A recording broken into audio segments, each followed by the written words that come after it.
Future Emil insisted on wearing white to my wedding and demanded I wear pink. When my fiancé confronted her, she completely lost it and claimed she couldn't breathe. I'm 27 and I've been with my fiancé Mark, who's 28. Since high school we started dating, but eventually broke up because his mother Linda, who's 53, convinced him that we were too young to be truly in love. After we broke up, we both went off to college, but during my sophomore year Mark reached out to me on social media. He apologized and admitted he missed me. We decided to get back together, and the tears began. The first time Linda found out, she actually cried. She told Mark that I had somehow used witchcraft to manipulate him.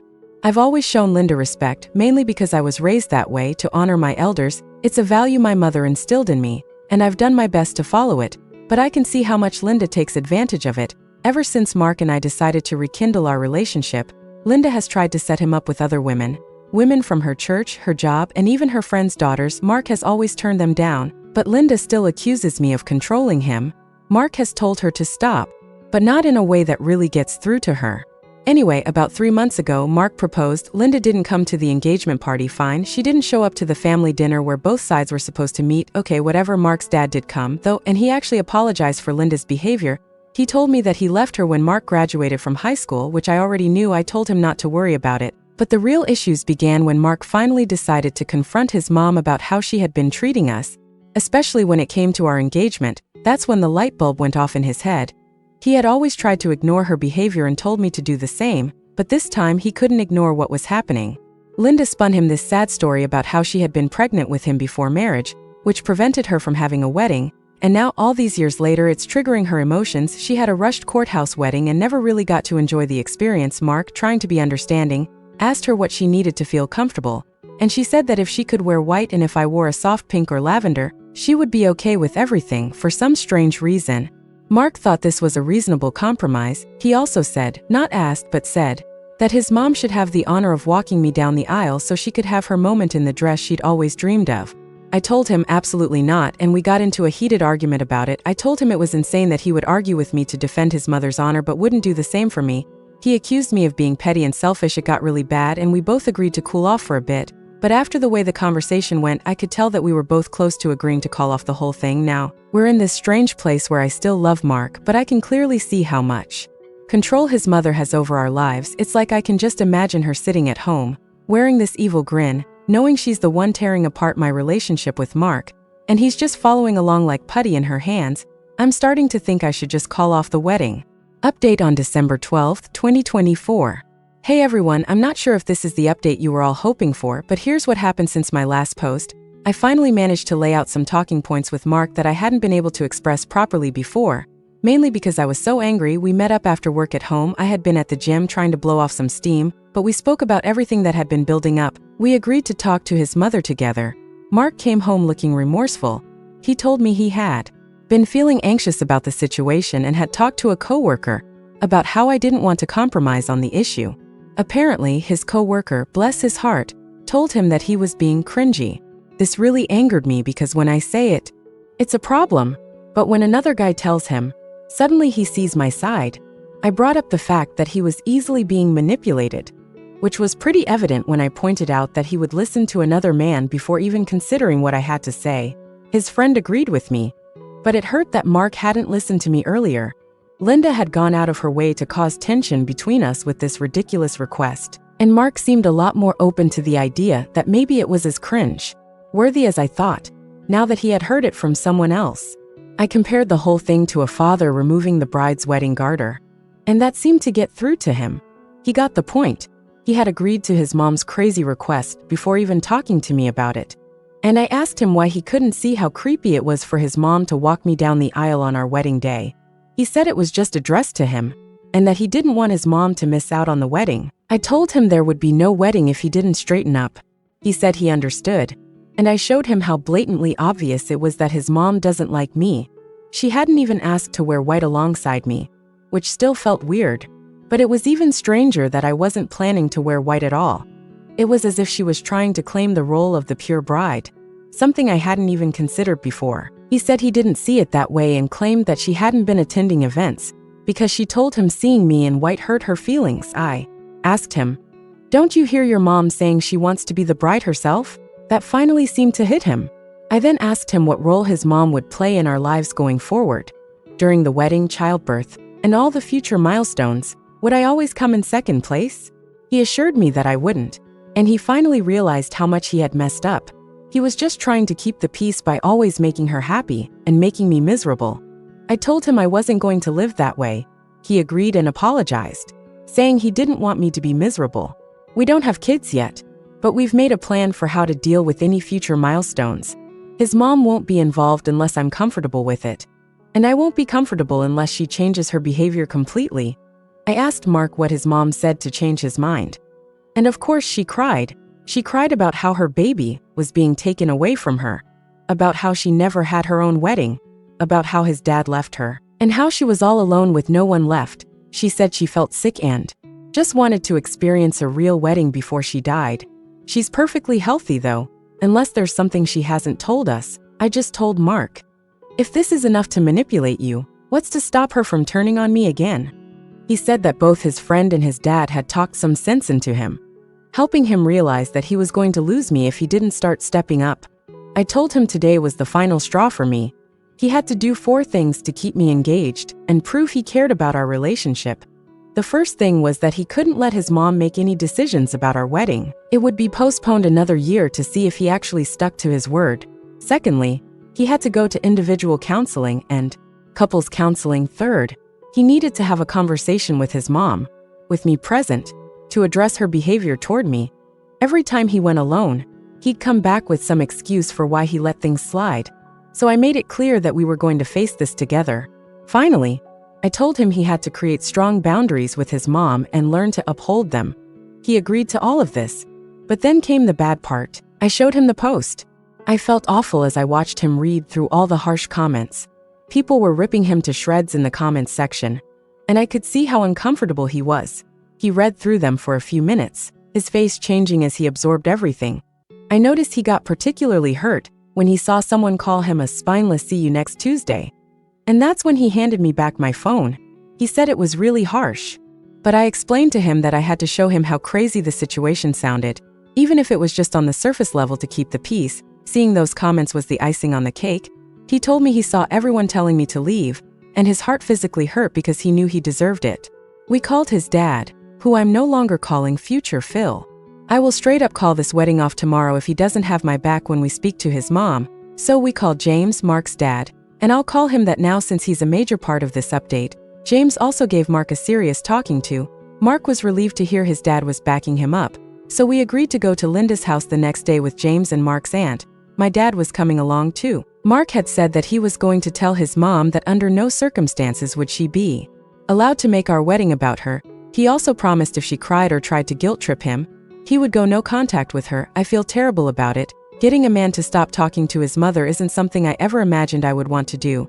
I highly doubt Linda will come around, especially with all of us there. But I'm still anxious about whether Mark will stick to his word once he's actually in the situation. I explained that if he didn't grow a spine in front of her I was leaving, it was either me or his mom. Those were my terms. He said he chose me, but we'll see what happens. This should make me feel happy, but I still feel icky about the whole situation. I promised I'd update everyone after we talked to Linda.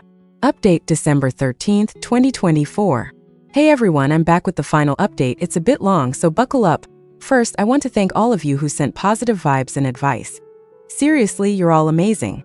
So after work, Mark and I met up and we headed to pick up James. Mark's aunt couldn't make it, and my dad was meeting us there. I had horrible anxiety, but I told James and my dad that they should wait a bit before knocking on the door so that Linda wouldn't feel ambushed. They agreed, and we took a few moments before heading inside.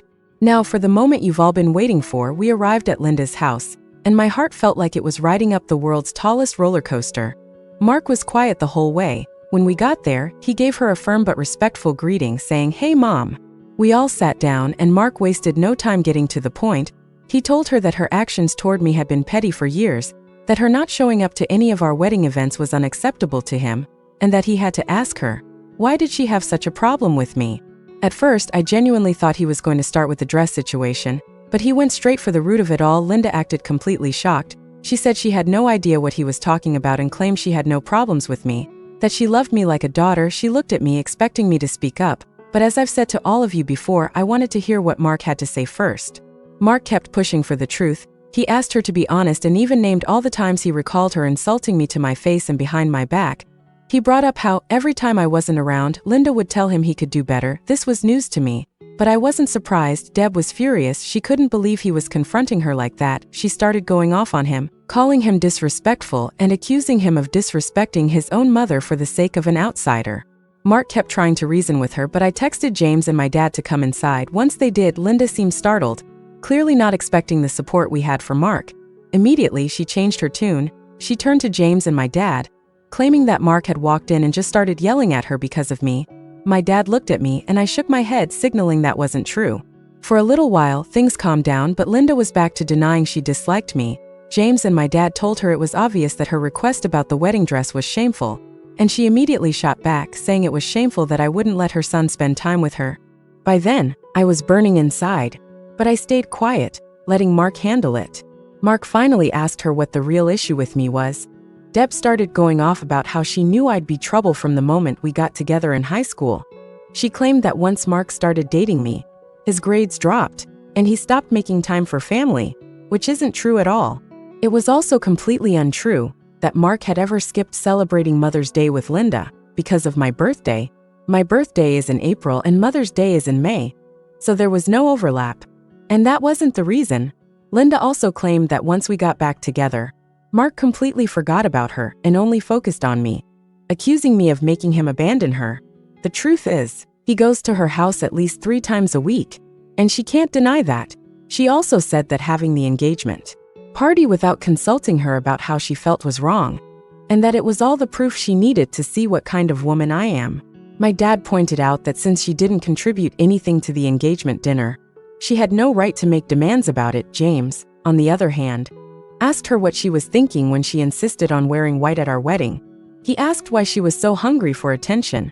That set her off, and she started shouting, claiming that maybe if Mark had properly married her and given her a real wedding, she wouldn't feel left out. James cut her off, telling her straight up that the reason she never had a real wedding was because her mother had told her that pregnant brides were tacky. At that, she started crying, and I honestly felt bad for her in that moment. I thought to myself, mothers, be nice to your daughters, or you'll create Lindas. My dad stepped in and got everyone to calm down. Finally, Mark spoke again, telling his mom that he couldn't keep defending her if she wouldn't even try to respect me. For the sake of his sanity and our relationship, he had to go low contact with her. Linda kept crying and wailed that Mark couldn't leave her for dead, because she's the only mother he'll ever have, and mothers are forever, but wives are not. She accused me of tearing apart the family, even though we aren't even married yet. Mark kept pushing back, telling her that if she couldn't respect me or stop crossing boundaries, she'd be completely cut off. He said his visits would be reduced to once every 2 weeks, and she needed to stop calling him so much. That's when she started going off again, accusing me of manipulating him and being the problem. She told my dad that he raised a demon, which my dad immediately shot down, telling her to watch her mouth. Mark kept shouting at her, trying to get through to her, but she wouldn't stop. Eventually, she started hyperventilating, clutching Mark's arm and gasping that she couldn't breathe. That's when I thought, oh no, he's about to flip-flop. I could see the look on Mark's face, and I knew he was struggling with his instincts to rush over and help her. Mark got her a cup of water and asked his dad to stay with her while he asked my dad to take James home. James and my dad agreed. But as we left, Linda's cries grew louder, and she screamed that she couldn't breathe. It broke my heart to hear her like that, but I knew what was happening. I finally spoke up, telling Mark that I was sorry for how everything went down, and I understood if he felt bad about the situation. He assured me that he knew she was faking it, but his instincts made him want to make sure she was okay. I asked if he was okay, and he said he was, though he looked visibly upset about it. After we left, my dad walked out behind us. He had never seen this side of Linda, and neither had I. She's always been catty or shady toward me, but this behavior was on a whole different level. My dad told Mark that his mom needed help with her mental health. Mark agreed, saying he'd talk to his aunt about finding her some help. We went home, and Mark cried. He said he cried because he saw his mom villainizing him, claiming he had walked in and verbally abused her. He said it reminded him of the times he'd fought with his dad, when his mom would say that James just came home from work and yelled at him for no reason. It was like deja vu for him, and I could tell it really struck a nerve. Before we went to Linda's house, I called a couple of counselors to check their availability. Our first couples therapy session is next month. But in the meantime, Mark called his provider today to find a therapist within his insurance plan, and he has an appointment on the 23rd. The ball is rolling, and Mark seems to be on the same page. But I know this is eating him up inside. James called us later to let us know that he had managed to calm Linda down. He said he spoke to her about how her actions were damaging her relationship with Mark, but she didn't want to hear it. Thank you, Reddit, for all your support. I really didn't expect this to blow up the way it did. But the advice and well wishes have been overwhelming in the best way. While I should be happy about the progress we've made, something about all of this just makes me feel down. I genuinely hope that Linda gets the help she needs and that, in time, we can have her in our lives in a healthier way. Something about the comment she made about her mother really struck a chord with me and made me feel for little Linda. I hope that one day, she'll be able to share her stories, and we can understand each other better. For now, I'm going to go back to my regular life. And honestly, I hope I never have a dramatic update for you all again.